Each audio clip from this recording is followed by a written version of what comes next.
मशहूर पेंटर है, काफ़ी अच्छे पेंटिंग है। बुधा का जो थीम है सब पेंटिंग में, वो साइलेंस और पीस का मैसेज देता है।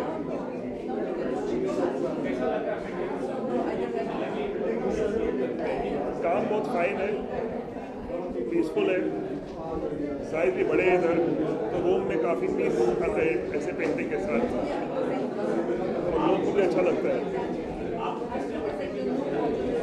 सब पेंटिंग पसंद है, सब बुधा का थीम है, सबका पीसफुल।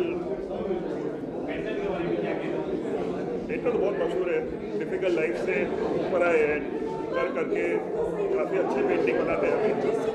उनका नाम भी बढ़ेगा और भी बढ़ेगा।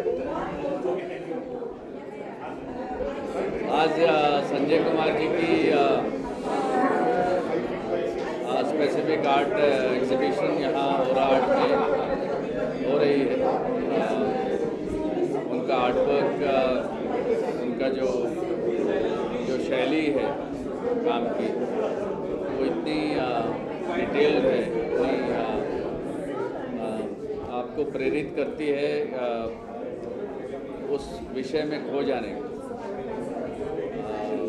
तो देख के बहुत अच्छा लगा। बहुत उम्दा काम संजय कुमार जी का हुआ है।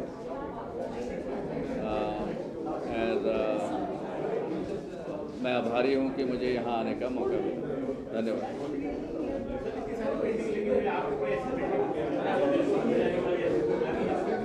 देखिए, पेंटिंग उनकी आर्टवर्क सारी अच्छी है, बहुत अच्छी है,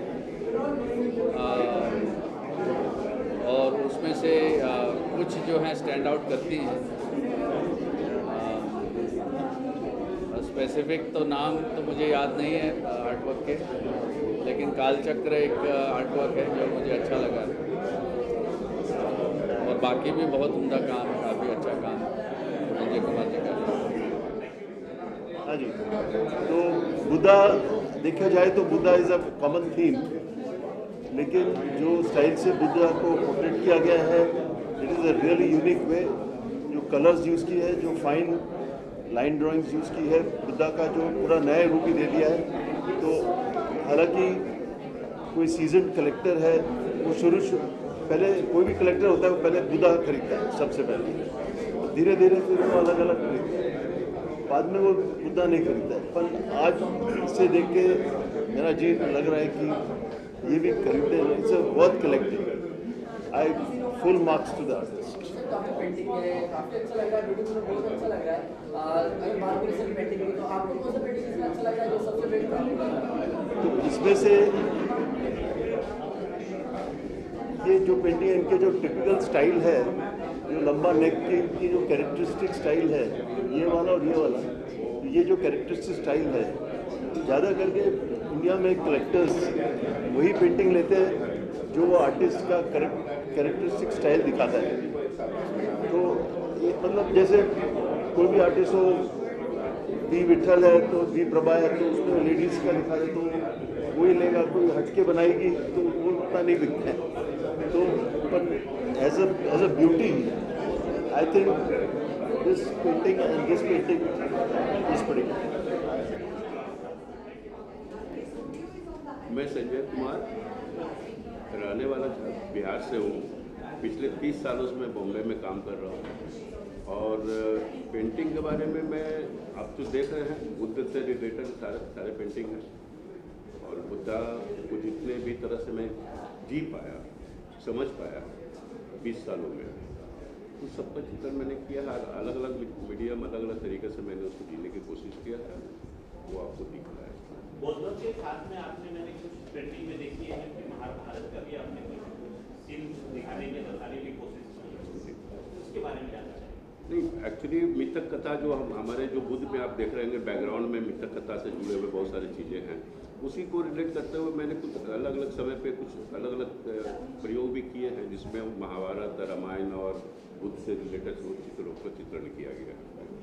आपने आर्ट, सॉरी, आर्ट बस यही नहीं पता चल पाया मुझे। ओके सर, आपसे जानना जी चाहिए, जी जो है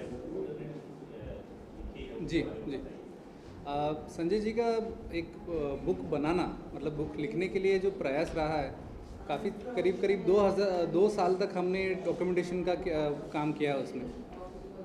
किताब को हम एक आर्काइव के स्वरूप में देख सकते हैं, जहाँ पे उनका पटना, मतलब कॉलेज के दिनों से लेकर जब वो वर्ली मुंबई आए, जहाँ पे यहीं वर्ली में रहते थे, उन दिनों से उनका स्ट्रगल क्या रहा है, तब से लेके उनके आइकोनोग्राफिक जो बदलाव होते गए, जो संकेत हैं, चिन्ह हैं, बुद्ध की प्रतिमा उनके काम में आना, और आज जो एक महत्वपूर्ण ट्रांजिशन हम जिनको मानते हैं, जहाँ पे चित्र से लेके वो शिल्प की ओर पे बढ़ रहे हैं, और ज़्यादातर उनके रुझाव जो है शिल्प बनाने में है।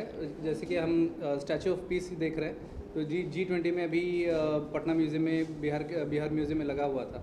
सो ये जो ट्रांजिशन है, इस सारे ट्रांजिशन के बारे में उसमें लिखा गया है, और महत्वपूर्ण उनको जो फिलोसॉफिकल जो टेक है, जहाँ पे उन्होंने बुद्ध के बारे में पढ़ा है और रजनीश ओशो के बारे में, सिद्धांतों के बारे में पढ़ा है। सो उससे प्रेरित होकर वो तटस्थ भूमिका से किस तरह से वो काम करते हैं, इसके ऊपर पूरा डॉक्यूमेंटेशन उसमें है। आप दोनों का मैच कैसे होता है? इनफैक्ट अभी ये किताब का कंसेप्ट जो है, राजेश पुलरवार जो स्वयं आर्टिस्ट है, प्रिंट मेकर हैं, तो उन्हीं के संकल्पना है, और संजय जी के बहुत खास दोस्त हैं और मेरे भी सीनियर रहे हैं वो। तो उनकी संकल्पना थी कि अभी आपका काम, इनका काम यहाँ तक इस तरह पर आया है कि उसको एक डॉक्यूमेंट होना चाहिए। सो उनका ही प्रस्ताव था कि ये डॉक्यूमेंट बननी चाहिए, और मुझे भी जो उनके संजय जी के काम में जो तर्कशीलता है, वो मुझे बहुत अच्छा लगा। तो इसी आधार पर मुझे भी उसमें डॉक्यूमेंट करने में बहुत सारा जो अंडरस्टैंडिंग है, जो लेयर्स हैं, वो समझने के लिए बहुत आसानी हुई। जो उनके काम अवेलेबल थे, सो उससे बहुत डॉक्यूमेंटेशन करने में बहुत आसानी हुई। सर, आप जानने के लिए कि आपने जो पेंटिंग की है, तो इसमें इतने सारे जो एटिड आपने डाली, तो ये कैसे माइंड में आपने सेट किया कि पेंटिंग में ये चीज़ होनी चाहिए? एक्चुअली बहुत शुरुआती दौर की बात है ये। एक्चुअली ये मेरा सब्जेक्ट था ही नहीं। तो होते हैं ना, बॉम्बे में बहुत सारी दिक्कतें आती हैं जब आपके पास कुछ भी नहीं होता है, ना घर है, ना खाने को है, ना कुछ है। जब कुछ नहीं होता है तो फिर आप करोगे तो क्या करोगे। तो उस वक्त जो है, जब मेरे पास कुछ भी नहीं था, तो एक्सरसाइज करता था, कुछ फिगरेटिव काम कर लिया करता था, और वो एक लंबे समय तक यूँ ही कर रहा था। मैं शो के लिए नहीं कर रहा था, पर ऐसे में 2 पैसा वो वहाँ से मुझे मिलना शुरू हुआ। तो उन दिनों मैंने बुद्ध का एक बनाया था, बहुत पहले की बात है, 20 साल पुरानी बात है। 30 साल नहीं 20 साल, 22 साल लगभग हो गया। तो मैंने बुद्ध का बनाया, तो एक बुद्ध बिक गया तो मुझे पैसे आए। तो भाई पैसा किसी ने पसंद है, जब बुरे दौर से अगर आप गुजर रहे हो। तो एक बिकने के बाद फिर एक ने बोला कि मुझे और एक बुद्ध चाहिए, तो मैंने एक और बुद्ध बनाया। तो बुद्ध, अभी आर्टिस्ट लोग अगर यहाँ पे हाथ देख रहे हैं, तो मैंने बुद्ध को ट्विस्ट करने की कोशिश किया, क्योंकि हमारे बुद्ध को आप देखेंगे 2 कान की बाली है। मैंने ट्विस्ट जब करने की कोशिश किया तो बोले नहीं वो नहीं चाहिए, मुझे कान की बाली चाहिए। अब एक आर्टिस्ट तय कर ले कि कितनी बड़ी चैलेंज है कि हर बुद्ध को आप कान की बाली अगर बनाते रहेंगे तो कितनी बड़ी चैलेंज होगी। तो शुरुआती दौर में मैंने केवल चारकोल से मैंने काम किए थे, कुछ भी नहीं था। लेकिन जब मेरे लिए चैलेंज बढ़ गया, हर किसी को बुद्ध चाहिए, हर किसी को कान की बाली चाहिए, तो फिर उसके अंदर फिर धीरे धीरे बहुत सारे एलिमेंट्स आने शुरू हुए, ऑर्नामेंट आने शुरू हुए, कलर आने शुरू हुए, फिर बैकग्राउंड में मिथक चित्र वगैरह आने शुरू हुए। ये सब मेरे लिए चैलेंज का एक बहुत बड़ा यात्रा रहा इस काम को लेकर। सर, आप कुछ बोलना चाहेंगे? आइकोनोग्राफी तौर पे जैसे हम देखते हैं, जो संकेत है, प्रतिमाएं हैं, मॉडर्निज्म का उन पे प्रभाव है, क्योंकि एकेडमिकली हम देखते हैं तो कॉलेज के दिनों में मॉडर्निज्म का प्रभाव तो सभी आर्टिस्ट पे नज़र आता है। तो वैसे ही वही चलन लेके वो आते हैं, बट एक हद तक जब जैसे लंबी गर्दन की बात होती है, तो एक आर्टिस्टिक एक्सप्रेशन के तौर पे हम देखते हैं कि वो लिबर्टी लेके वो काम करते हैं। और आगे चलते जो ब्लैक कलर उनमें जो कांस्टेंट कलर है, तो वो बहुत इम्पॉर्टेंट हो जाता है उनके ओवरऑल प्रोसेस में, जहाँ पे चारकोल और ब्लैक इसी आइकोनोग्राफी से वो कंटिन्यूसली काम करते जाते हैं, और उसमें रिफाइनमेंट्स आती हैं, नैरेटिव्स बदलते हैं। तो चेहरे के प्रेजेंट करना, जो बुद्ध की प्रतिमा है, चेहरा है, उसको प्रेजेंट करने के अलग अलग भाव नज़र आते हैं। तो इससे दर्शक को उससे के साथ जुड़ने के लिए एक डायरेक्ट कनेक्शन एक तरीके से बन जाता है, जो मैं मानता हूँ कि वो एवोल्यूशन देखना बहुत ज़रूरी है। सर आपसे जानना चाहेंगे यहाँ पे जितना भी पीवी लगी हुई है और यहाँ पे इतने सारे लोग आए तो क्या रिस्पॉन्स आपको मिल रहा है? तो कलाकार को तो तालियां चाहिए, और आप लोग आए हैं, आप लोग सवाल भी कर रहे हैं तो मुझे अच्छा लग रहा है, वरना तो करता भी कोई नहीं है। यहाँ इतने सारे लोग आए, कुछ बाहर से भी लोग हमारे मित्र आए हैं, कुछ इनके गेस्ट आए, तो अच्छा तो लगता है ऐसे लोग, क्योंकि हम तो प्रदर्शन ही लगाते हैं। प्रदर्शन का मतलब ही होता है कि लोग आए, देखे, तालियां बजाए, शाबाशी दे, वाहवाही करें, तो अच्छा लगा। कितने दिन के लिए है यहाँ? ये तो मुझे नहीं मालूम है, मैं तो 2 दिन में मैं ही बाहर जा रहा हूँ, शायद 20 दिन का है ये। 20 दिन, sorry 19 November. 19 November. Thank you. आप पॉजिटिव तरीके से पूछ रहे हैं, आई होप।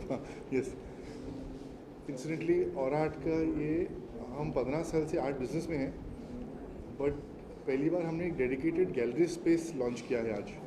तो ये हमारे लिए बहुत इंपॉर्टेंट डिसीजन था कैसे इसको लॉन्च करना है। और जब संजय जी से बात हुई और उनकी तरफ से भी इंकरेजमेंट आया, तो हमने कहा इससे बेटर और कोई लॉन्च नहीं हो सकता है। और आर्ट 15 साल कंप्लीट कर रहा है इस साल, तो हम एक्चुअली एक बुक भी बना रहे थे, और आर्ट कंप्लीटिंग 15 ईयर्स, और वो बुक का भी हमने रिलीज़ फिर पुश किया है, क्योंकि इतनी बढ़िया बुक संजय जी की बिहार म्यूज़ियम के रेट्रोस्पेक्टिव की है ऑलरेडी बनी हुई। तो वी सेड इस show will only focus on him, the entire gallery launch is centred around him. He is been like our family for the last 25 years. We've grown up with his art from our home to our office. My father is also extremely fond of him as a son, besides being an artist and as a great human. So there was no question, this is the best way that we could ever launch this new vertical for us, in the sense of having a dedicated gallery space. And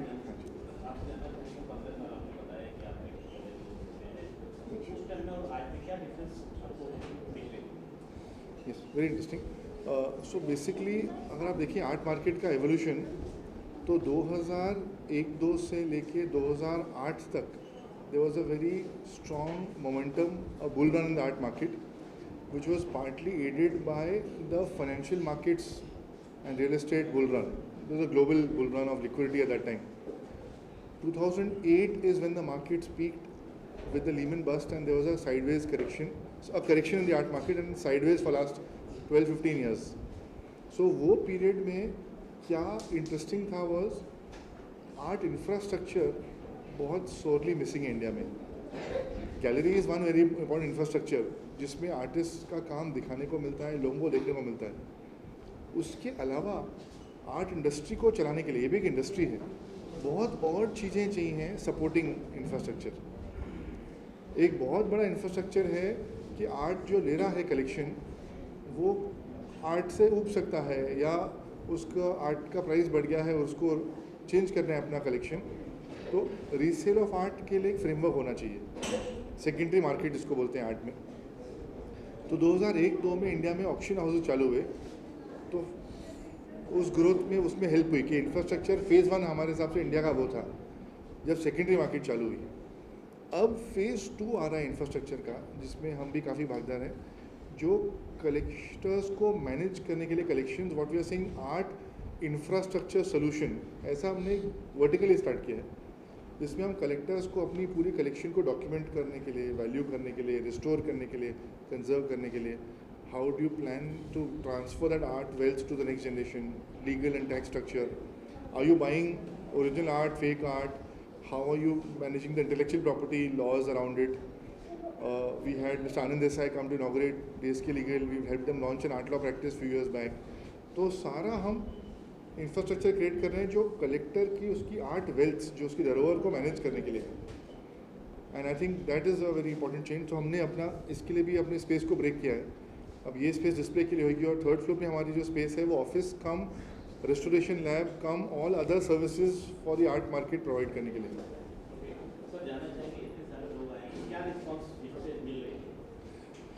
बहुत पसंद आए लोग, काफ़ी इनमें से 2 type के लोग थे.